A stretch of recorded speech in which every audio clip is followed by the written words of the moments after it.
Hello ಸ್ನೇಹಿತರೆ, ಕಳೆದ ವಿಡಿಯೋದಲ್ಲಿ ದೋಷಯುಕ್ತ ಎಸ್ಎಂಪಿಎಸ್ನಲ್ಲಿ ಗುರುತಿಸಲಾದ ದೈಹಿಕ ದೋಷಗಳನ್ನು ಹೇಗೆ ಪಟ್ಟಿ ಮಾಡಬೇಕೆಂದು ನಾವು ಕಲಿತಿದ್ದೇವೆ. ಇದರ ಮುಂದುವರಿಕೆಯಾಗಿ ನೀಡಿರುವ ದೋಷಯುಕ್ತ ಎಸ್ಎಂಪಿಎಸ್ನಲ್ಲಿ ಸಂಭವನೀಯ ದೋಷಗಳು, ಕಾರಣಗಳು ಮತ್ತು ಪರಿಹಾರಗಳನ್ನು ಹೇಗೆ ಗುರುತಿಸುವುದು ಎಂಬುದನ್ನು ನಾವು ಇಂದು ಕಲಿಯಲಿದ್ದೇವೆ. Task 1. Serial number 1 faults. SMPS dead, fuse blown. Causes: shorted switching transistor ಅಥವಾ ಅರೆವಾಹಕಗಳು, ಪವರ್ ಕೋಡರ್ ದೋಷಯುಕ್ತ ಅಥವಾ ಸ್ವಿಚ್, ತೆರೆದ ಫ್ಯೂಸಿಬಲ್ ರೆಸಿಸ್ಟರ್, ಇತರ ಕೆಟ್ಟ ಭಾಗಗಳು, ವೈಫಲ್ಯದ ನಿಜವಾದ ಕಾರಣ, ವಿದ್ಯುತ್ ಉಲ್ಬಣ, ಕಂದುಬಣ್ಣ, ಮಿಂಚಿನ ಹೊಡೆತಗಳು, ಯಾದೃಚ್ಛಿಕ ವೈಫಲ್ಯ ಅಥವಾ ಪ್ರಾಥಮಿಕ ಬದಿಯ ಎಲೆಕ್ಟ್ರೋಲೈಟಿಕ್ ಕೆಪಾಸಿಟರ್ ಹೆಚ್ಚು ಕಡಿಮೆ ಸಾಮರ್ಥ್ಯದೊಂದಿಗೆ ಅಥವಾ ಸಂಪೂರ್ಣವಾಗಿ ತೆರೆದಿರಬಹುದು. ರೆಮಿಡಿ: ಸ್ವಿಚಿಂಗ್ ಟ್ರಾನ್ಸಿಸ್ಟರ್ ಅಥವಾ ಸೆಮಿಕಂಡಕ್ಟರ್ ಸ್ವಿಚ್ ಅನ್ನು ಪರೀಕ್ಷಿಸಿ, ಅದು ವಿಫಲವಾದರೆ ಅದನ್ನು ಬದಲಾಯಿಸಿ. ಸೆಮಿಕಂಡಕ್ಟರ್ ಸ್ವಿಚ್ ಉತ್ತಮವಾಗಿದ್ದರೆ ಪ್ರಾಥಮಿಕ ಡಯೋಡ್ಗಳನ್ನು ಪರಿಶೀಲಿಸಿ ಮತ್ತು ಬದಲಾಯಿಸಿ. ಫ್ಯೂಸಿಬಲ್ ರೆಸಿಸ್ಟರ್ ಅನ್ನು ಬದಲಾಯಿಸಿ. ಮಲ್ಟಿಮೀಟರ್ ಬಳಸಿ ಟ್ರಾನ್ಸಿಸ್ಟರ್ ಅನ್ನು ಪರೀಕ್ಷಿಸಲಾಗುತ್ತಿದೆ. ಹಂತ 1. ಡೇಟಾ ಶೀಟ್ನಿಂದ ಎಮಿಟರ್, ಬೇಸ್ ಮತ್ತು ಕಲೆಕ್ಟರ್ನಂತಹ ಎನ್ಪಿಎನ್ ಟ್ರಾನ್ಸಿಸ್ಟರ್ನ ಟರ್ಮಿನಲ್ಗಳನ್ನು ಗುರುತಿಸಿ. ಹಂತ 2. ಮಲ್ಟಿಮೀಟರ್ ಅನ್ನು ಡಯೋಡ್ ಪರೀಕ್ಷಾ ಸ್ಥಾನದಲ್ಲಿ ಹೊಂದಿಸಿ. ಹಂತ 3. ಮಲ್ಟಿಮೀಟರ್ ಕೆಂಪು ಮತ್ತು ಕಪ್ಪು ಪ್ರೋಬ್ ಅನ್ನು ಅನುಕ್ರಮವಾಗಿ ಟ್ರಾನ್ಸಿಸ್ಟರ್ನ ಬೇಸ್ ಮತ್ತು ಎಮಿಟರ್ ಟರ್ಮಿನಲ್ನಲ್ಲಿ ಇರಿಸಿ. ಡ್ರಾಪ್ ಫಾರ್ವರ್ಡರ್ ಬಯಾಸ್ ದಿಕ್ಕಿನಲ್ಲಿ ಸುಮಾರು 0.6 ರಿಂದ 0.7 ವೋಲ್ಟ್ ಆಗಿರಬೇಕು. ಹಂತ 4. ಟ್ರಾನ್ಸಿಸ್ಟರ್ನ ಹೊರಸೂಸುವಿಕೆ ಮತ್ತು ಬೇಸ್ ಟರ್ಮಿನಲ್ಗಳಲ್ಲಿ ಮಲ್ಟಿಮೀಟರ್ ಲೀಡ್ಸ್, ಕೆಂಪು ಮತ್ತು ಕಪ್ಪು ಪ್ರೋಬ್ಗಳನ್ನು ಕ್ರಮವಾಗಿ ಹಿಮ್ಮುಖಗೊಳಿಸಿ. ಅಂದರೆ reverse bias. Multimeter OL, open circuit ಅಥವಾ ರಿವರ್ಸ್ ಬಯಾಸ್ ದಿಕ್ಕಿನಲ್ಲಿ ಅತಿ ಹೆಚ್ಚು ಪ್ರತಿರೋಧವನ್ನು ಓದಬೇಕು. ಹಂತ 5. ಮಲ್ಟಿಮೀಟರ್ನ ಕೆಂಪು ಮತ್ತು ಕಪ್ಪು ಪ್ರೋಬ್ ಅನ್ನು ಅನುಕ್ರಮವಾಗಿ ಟ್ರಾನ್ಸಿಸ್ಟರ್ನ ಬೇಸ್ ಮತ್ತು ಕಲೆಕ್ಟರ್ ಟರ್ಮಿನಲ್ನಲ್ಲಿ ಇರಿಸಿ. ಅಂದರೆ forward bias. Drop forwarder bias ದಿಕ್ಕಿನಲ್ಲಿ 0.6 ರಿಂದ 0.7 ವೋಲ್ಟ್ಗಳಷ್ಟಿರಬೇಕು. ಹಂತ 6. ಟ್ರಾನ್ಸಿಸ್ಟರ್ನ ಬೇಸ್ ಮತ್ತು ಕಲೆಕ್ಟರ್ ಟರ್ಮಿನಲ್ಗಳಲ್ಲಿ ಮಲ್ಟಿಮೀಟರ್ ಲೀಡ್ಸ್, ಕೆಂಪು ಮತ್ತು ಕಪ್ಪು ಪ್ರೋಬ್ಗಳನ್ನು ಹಿಮ್ಮುಖಗೊಳಿಸಿ. ಅಂದರೆ reverse bias. Multimeter OL, open circuit ಅಥವಾ ರಿವರ್ಸ್ ಬಯಾಸ್ ದಿಕ್ಕಿನಲ್ಲಿ ಅತಿ ಹೆಚ್ಚು ಪ್ರತಿರೋಧವನ್ನು ಓದಬೇಕು. Serial number 2 faults. Supply dead, fuse not blown. Causes: bad starter up, circuit ಅರೆವಾಹಕಗಳು ಮತ್ತು ನಿಯಂತ್ರಕ ಘಟಕಗಳ ಕೊರತೆಯಿಂದಾಗಿ ಆರಂಭಿಕ ಪ್ರತಿರೋಧಕಗಳು ಅಥವಾ ತೆರೆದ fusible resistor. Remedy: switching transistor ಅಥವಾ ಸೆಮಿಕಂಡಕ್ಟರ್ ಸ್ವಿಚ್ ಅನ್ನು ಪರೀಕ್ಷಿಸಿ, ಅದು ವಿಫಲವಾದರೆ ಅದನ್ನು ಬದಲಾಯಿಸಿ. ಫ್ಯೂಸಿಬಲ್ ರೆಸಿಸ್ಟರ್ ಅನ್ನು ಬದಲಾಯಿಸಿ. ಫ್ಯೂಸಿಬಲ್ ರೆಸಿಸ್ಟರ್ ಅನ್ನು ಬದಲಾಯಿಸಲಾಗುತ್ತಿದೆ. ಫ್ಯೂಸಿಬಲ್ ರೆಸಿಸ್ಟರ್ ಅನ್ನು ಸರ್ಕ್ಯೂಟ್ ಬೋರ್ಡ್ಗೆ ಸಂಪರ್ಕಿಸುವ ಬೆಸುಗೆ ಕೀಲುಗಳನ್ನು ಬಿಸಿ ಮಾಡಲು ಬೆಸುಗೆ ಹಾಕುವ ಕಬ್ಬಿಣವನ್ನು ಬಳಸಿ. ಬೆಸುಗೆ ಕರಗಿದ ನಂತರ ಪಿಸಿಬಿ ಬೋರ್ಡ್ನಿಂದ ಫ್ಯೂಸಿಬಲ್ ರೆಸಿಸ್ಟರ್ ಅನ್ನು ತೆಗೆದುಹಾಕಿ. ಹೊಸ ಫ್ಯೂಸಿಬಲ್ ರೆಸಿಸ್ಟರ್ ಅನ್ನು ಸರ್ಕ್ಯೂಟ್ ಬೋರ್ಡ್ನಲ್ಲಿ ಅದೇ ಸ್ಥಾನದಲ್ಲಿ ಇರಿಸಿ. Serial number 3 faults.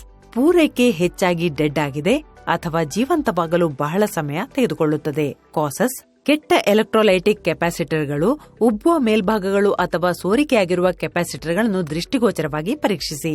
ರೆಮಿಡಿ: ಯಾವುದೇ ಒಂದು ಕೆಟ್ಟ ಕೆಪಾಸಿಟರ್ ಕಂಡುಬಂದಲ್ಲಿ ಎಲ್ಲ ಎಲೆಕ್ಟ್ರೋಲೈಟಿಕ್ ಕೆಪಾಸಿಟರ್ಗಳನ್ನು ಬದಲಾಯಿಸಿ. ಎಲೆಕ್ಟ್ರೋಲೈಟಿಕ್ ಕೆಪಾಸಿಟರ್ ಅನ್ನು ಬದಲಾಯಿಸುವುದು ಕೆಪಾಸಿಟರ್ ದೋಷಪೂರಿತವಾದಾಗ ಅಥವಾ ಹದಗೆಟ್ಟಾಗ ಅದು ಉಬ್ಬಬಹುದು ಅಥವಾ ಊದಿಕೊಳ್ಳಬಹುದು. ಇದು ಸಂಭಾವ್ಯ ಸಮಸ್ಯೆಯನ್ನು ಸೂಚಿಸುತ್ತದೆ. ಕೆಪಾಸಿಟರ್ ಅನ್ನು ಸರ್ಕ್ಯೂಟ್ ಬೋರ್ಡ್ಗೆ ಸಂಪರ್ಕಿಸುವ ಬೆಸುಗೆ ಕೀಲುಗಳನ್ನು ಬಿಸಿ ಮಾಡಲು ಬೆಸುಗೆ ಹಾಕುವ ಕಬ್ಬಿಣವನ್ನು ಬಳಸಿ ಮತ್ತು ನಂತರ ಉಬ್ಬುವ ಕೆಪಾಸಿಟರ್ ಅನ್ನು ತೆಗೆದುಹಾಕಿ ಮತ್ತು ಅದೇ ಮೌಲ್ಯದೊಂದಿಗೆ ಉತ್ತಮವಾದದನ್ನು ಬದಲಾಯಿಸಿ. Serial number 4 faults. ಲೈನ್ ಆವರ್ತನದಲ್ಲಿ 50/60 ಹರ್ಟ್ಸ್ ಅಥವಾ ಲೈನ್ ಆವರ್ತನಕ್ಕಿಂತ 2 ಪಟ್ಟು ಹೆಚ್ಚು ಏರಿಳಿತ, 100/120 ಹರ್ಟ್ಸ್. ಕಾಸಸ್: ಸರಿಪಡಿಸಿದ ಎಸಿ ಇನ್ಪುಟ್ನಲ್ಲಿ ಒಣಗಿದ ಮುಖ್ಯ ಫಿಲ್ಟರ್ ಕೆಪಾಸಿಟರ್ಗಳು. ರೆಮಿಡಿ: ಫಿಲ್ಟರ್ ಕೆಪಾಸಿಟರ್ ಅನ್ನು ಪರಿಶೀಲಿಸಿ ಮತ್ತು ಅದನ್ನು ಬದಲಾಯಿಸಿ. ಫಿಲ್ಟರ್ ಕೆಪಾಸಿಟರ್ಗಳನ್ನು ಸಾಮಾನ್ಯವಾಗಿ ಎಸ್ಎಂಪಿಎಸ್ ಸರ್ಕ್ಯೂಟ್ರಿಯ ಔಟ್ಪುಟ್ ಹಂತದ ಬಳಿ ಇರಿಸಲಾಗುತ್ತದೆ. ಅವು ಸಾಮಾನ್ಯವಾಗಿ ರೆಕ್ಟಿಫೈಯರ್ ಡಯೋಡ್ಗಳು ಅಥವಾ ಔಟ್ಪುಟ್ ಸ್ವಿಚಿಂಗ್ ಟ್ರಾನ್ಸಿಸ್ಟರ್ಗಳಿಗೆ ಹತ್ತಿರದಲ್ಲಿವೆ. ದೋಷಯುಕ್ತ ಕೆಪಾಸಿಟರ್ ಅನ್ನು ತೆಗೆದುಹಾಕಲು ಬೆಸುಗೆ ಹಾಕುವ ಕಬ್ಬಿಣವನ್ನು ಬಳಸಿ ಮತ್ತು ಅದನ್ನು ಉತ್ತಮವಾದವುಗಳೊಂದಿಗೆ ಬದಲಾಯಿಸಿ. 5. ಯಾವುದೇ ಔಟ್ಪುಟ್ ಪೂರೈಕೆಯಿಲ್ಲ ಮತ್ತು 300 ವೋಲ್ಟ್ ಪೂರೈಕೆಯನ್ನು ಸ್ವಿಚ್ ಆಫ್ ಮಾಡಿದ ನಂತರ ಫಿಲ್ಟರ್ ಕೆಪಾಸಿಟರ್ನಲ್ಲಿ ಉಳಿಯುತ್ತದೆ. ಕಾಸಸ್: ಸ್ವಿಚಿಂಗ್ ಟ್ರಾನ್ಸಿಸ್ಟರ್ ಅಥವಾ ಸೆಮಿಕಂಡಕ್ಟರ್ ಸ್ವಿಚ್ ಶಾರ್ಟ್ ಮತ್ತು ಫ್ಯೂಸಿಬಲ್ ರೆಸಿಸ್ಟರ್ ಅಥವಾ starting resistor open. Remedy: switching transistor ಅಥವಾ ಸೆಮಿಕಂಡಕ್ಟರ್ ಸ್ವಿಚ್ ಅನ್ನು ಪರೀಕ್ಷಿಸಿ, ಅದು ವಿಫಲವಾದರೆ ಅದನ್ನು ಬದಲಾಯಿಸಿ. 6. ಎಸ್ಎಂಪಿಎಸ್ ಔಟ್ಪುಟ್ ಲೋ ಆಗಿರುತ್ತದೆ. ಕಾಸಸ್: ಎಸ್ಎಂಪಿಎಸ್ ಕಡಿಮೆ ವೋಲ್ಟೇಜ್ ಔಟ್ಪುಟ್ ನೀಡಿದರೆ ದೋಷವು ಹೆಚ್ಚಾಗಿ ದೋಷ ಆಂಪ್ಲಿಫೈಯರ್ ಮತ್ತು ಆಂದೋಲಕ ಹಂತದಲ್ಲಿರುತ್ತದೆ. ಔಟ್ಪುಟ್ ಲೋಡಿಂಗ್ ಕೆಲವು ಸಮಯದಲ್ಲಿ ಔಟ್ಪುಟ್ ವೋಲ್ಟೇಜ್ ಮೇಲೆ ಪರಿಣಾಮ ಬೀರಬಹುದು.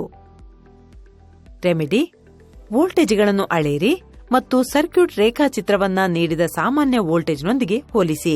ಸಂಭವನೀಯ ಭಾಗಗಳು ದೋಷ ಆಂಪಿಯರ್ನಲ್ಲಿ ದೋಷಯುಕ್ತ ಝೆನರ್ ಡಯೋಡ್ ಆಗಿರಬಹುದು. ದೋಷಯುಕ್ತ ನಿಯಂತ್ರಣ ಸರ್ಕ್ಯೂಟ್ ಭಾಗಗಳು ಟ್ರಾನ್ಸಿಸ್ಟರ್, ಐಸಿ, ಆಪ್ಟೋಕಪ್ಲರ್ ದೋಷಪೂರಿತವಾಗಿದೆ. ಝೆನರ್ ಡಯೋಡ್ ಅನ್ನು ಪರೀಕ್ಷಿಸಲಾಗುತ್ತಿದೆ. 1. ನಿಮ್ಮ ಮಲ್ಟಿಮೀಟರ್ ಅನ್ನು ರೆಸಿಸ್ಟೆನ್ಸ್ ಮೋಡ್ಗೆ ಬದಲಾಯಿಸಿ. 2. ಝೆನರ್ ಡಯೋಡ್ನ ಟರ್ಮಿನಲ್ ಅನ್ನು ನಿರ್ಧರಿಸಿ. ಕ್ಯಾಥೋಡ್ ಅನ್ನು ಸಾಮಾನ್ಯವಾಗಿ ಬ್ಯಾಂಡ್ ಅಥವಾ ಲೈನ್ ಇಂದ ಗುರುತಿಸಲಾಗುತ್ತದೆ ಮತ್ತು ಇನ್ನೊಂದು ತುದಿ ಎನೋಡ್ ಆಗಿರುತ್ತದೆ. 3. ಟರ್ಮಿನಲ್ಗಳಲ್ಲಿ ಮಲ್ಟಿಮೀಟರ್ ಪ್ರೋಬ್ಗಳನ್ನು ಇರಿಸಿ. ಕ್ರಮವಾಗಿ ಎನೋಡ್ ಮತ್ತು ಕ್ಯಾಥೋಡ್ ಟರ್ಮಿನಲ್ಗಳಲ್ಲಿ ಕೆಂಪು ಮತ್ತು ಕಪ್ಪು ಶೋಧಕಗಳು, ಅಂದರೆ ಫಾರ್ವರ್ಡ್ ಬಯಾಸ್ ಡಯೋಡ್ ಆರೋಗ್ಯಕರವಾಗಿದ್ದರೆ ಮಲ್ಟಿಮೀಟರ್ ಕೆಲವು 100 ಓಮ್ಗಳನ್ನು ಪ್ರದರ್ಶಿಸುತ್ತದೆ. 4. ಈಗ ಮಲ್ಟಿಮೀಟರ್ನ ಕೆಂಪು ಮತ್ತು ಕಪ್ಪು ಪ್ರೋಬ್ಗಳನ್ನು ಕ್ಯಾಥೋಡ್ ಮತ್ತು ಎನೋಡ್ ಟರ್ಮಿನಲ್ಗಳಲ್ಲಿ ಕ್ರಮವಾಗಿ ಇರಿಸಿ. ಅಂದರೆ ರಿವರ್ಸ್ ಬಯಾಸ್ ಡಯೋಡ್ ಆರೋಗ್ಯಕರವಾಗಿದ್ದರೆ ಮಲ್ಟಿಮೀಟರ್ ಅತಿ ಹೆಚ್ಚು ಪ್ರತಿರೋಧವನ್ನು ಪ್ರದರ್ಶಿಸುತ್ತದೆ ಅಥವಾ ಯಾವುದೇ ಓದುವಿಕೆ ಅಥವಾ ಓಎಲ್ ಓಪನ್ ಲೂಪ್ ಅನ್ನು ಪ್ರದರ್ಶಿಸುತ್ತದೆ. Serial number 7. Faults: SMPS output high ಆಗಿರುತ್ತದೆ. ಕಾಸಸ್: ಎಸ್ಎಂಪಿಎಸ್ ಔಟ್ಪುಟ್ ಅಧಿಕವಾಗಿದ್ದರೆ ಮೊದಲು ಸ್ಥಗಿತಗೊಳಿಸಿ. ಎಸ್ಎಂಪಿಎಸ್ನ ದೋಷ ಆಂಪ್ಲಿಫೈಯರ್ ಐಸಿ ಆಸಿಲೇಟರ್ ವಿಭಾಗದಲ್ಲಿ ದೋಷ. ರೆಮಿಡಿ: ಸ್ವಿಚ್ ಆಫ್ ಸ್ಥಿತಿಯಲ್ಲಿ ಅಥವಾ ವೇರಿಯಕ್ ಅಥವಾ ಕಡಿಮೆ ವೋಲ್ಟೇಜ್ ಟ್ರಾನ್ಸ್ಫಾರ್ಮರ್ ಮೂಲಕ ಇನ್ಪುಟ್ ಪೂರೈಕೆಯನ್ನ ನೀಡುವ ಮೂಲಕ ದೋಷವನ್ನು ಪರಿಶೀಲಿಸಿ. ಬೇಸ್ ಅಥವಾ ಔಟ್ಪುಟ್ ಟ್ರಾನ್ಸಿಸ್ಟರ್ ಅನ್ನು ಸಂಪರ್ಕ ಕಡಿತಗೊಳಿಸುವ ಮೂಲಕ ಟಿವಿ ಅಥವಾ ಕಂಪ್ಯೂಟರ್ ಇತರ ವಿಭಾಗಗಳನ್ನು ಸಂಪರ್ಕ ಕಡಿತಗೊಳಿಸಿ. ಈ ದೋಷವನ್ನು ಎಂದಿಗೂ ಮುಂದುವರಿಸಬೇಡಿ, ಅದು ಇತರ ಭಾಗಗಳನ್ನು ಹಾನಿಗೊಳಿಸುತ್ತದೆ. ಪರಿಶೀಲಿಸಿ. ದೋಷ ಆಂಪ್ ಸರ್ಕ್ಯೂಟ್, ಝೆನರ್ ಡಯೋಡ್, ಆಪ್ಟೋಕಪ್ಲರ್, ದೋಷ ಆಂಪ್ಲಿಫೈಯರ್ ಲೈನ್ನಲ್ಲಿ ಫಿಲ್ಟರ್ಗಳು, ಟ್ರಾನ್ಸಿಸ್ಟರ್, ಐಸಿ, ಆಸಿಲೇಟರ್, ದೋಷಯುಕ್ತ ಘಟಕಗಳನ್ನು ಬದಲಾಯಿಸಿ. 8. ಕಂಬಸ್ಟೆಡ್ ಕಾಯಿಲ್. ಕಾಸಸ್: ಬೋರ್ಡ್ನಲ್ಲಿ ಅಂಕುಡೊಂಕಾದ ಸುರುಳಿ ಇರುತ್ತದೆ, ಅದು ಕೆಲವೊಮ್ಮೆ ಹೆಚ್ಚಿನ ಪ್ರವಾಹದ ಹರಿವಿನಿಂದ ಸುಟ್ಟು ಹೋಗುತ್ತದೆ. ರೆಮಿಡಿ: ಈ ಸಮಸ್ಯೆಯನ್ನ ವಾಸನೆಯಿಂದ ಸುಲಭವಾಗಿ ಗುರುತಿಸಬಹುದು ಅಥವಾ ಅಂಕುಡೊಂಕಾದ ಸುರುಳಿಯ ಬಾಹ್ಯ ವಿಭಾಗದಲ್ಲಿ ಇರುವ ಸುಟ್ಟ ಗುರುತುಗಳ ಮೂಲಕ ನೀವು ಗುರುತಿಸಬಹುದು. ಆಂತರಿಕ ಲೂಪ್ ಹಾನಿಗೊಳಗಾಗುವ ಸಾಧ್ಯತೆಯಿದೆ. ಗಮನಿಸಿ, ಎಲ್ಲಾ ಸಂದರ್ಭಗಳಲ್ಲಿ ಕೆಟ್ಟ ಬೆಸುಗೆ ಸಂಪರ್ಕಗಳು ಒಂದು ಸಾಧ್ಯತೆಯಾಗಿರುತ್ತದೆ, ಏಕೆಂದರೆ ಈ ಸರಬರಾಜುಗಳಲ್ಲಿ ಸಾಮಾನ್ಯವಾಗಿ ದೊಡ್ಡ ಘಟಕಗಳು ಇರುತ್ತವೆ ಮತ್ತು ಅವುಗಳ ಪಿನ್ಗಳಿಗೆ ಬೆಸುಗೆ ಹಾಕುವಿಕೆಯು ಯಾವಾಗಲೂ ಪರಿಪೂರ್ಣವಾಗಿರುವುದಿಲ್ಲ. ಅತಿಯಾದ ಹೊರೆಯು ಈ ಹೆಚ್ಚಿನ ರೋಗ ಲಕ್ಷಣಗಳಿಗೆ ಕಾರಣವಾಗಬಹುದು ಅಥವಾ ವೈಫಲ್ಯದ ಮೂಲ ಕಾರಣವಾಗಿರಬಹುದು. ರೀಕ್ಯಾಪ್: ಈ ವಿಡಿಯೋದಲ್ಲಿ ನೀಡಿರುವ ದೋಷಯುಕ್ತ ಎಸ್ಎಂಪಿಎಸ್ನಲ್ಲಿ ಸಂಭವನೀಯ ದೋಷಗಳು, ಕಾರಣಗಳು ಮತ್ತು ಪರಿಹಾರಗಳನ್ನು ಹೇಗೆ ಗುರುತಿಸುವುದು ಎಂಬುದನ್ನು ನಾವು ಚರ್ಚಿಸಿದ್ದೇವೆ. ವೀಕ್ಷಿಸಿದ್ದಕ್ಕೆ ಧನ್ಯವಾದಗಳು.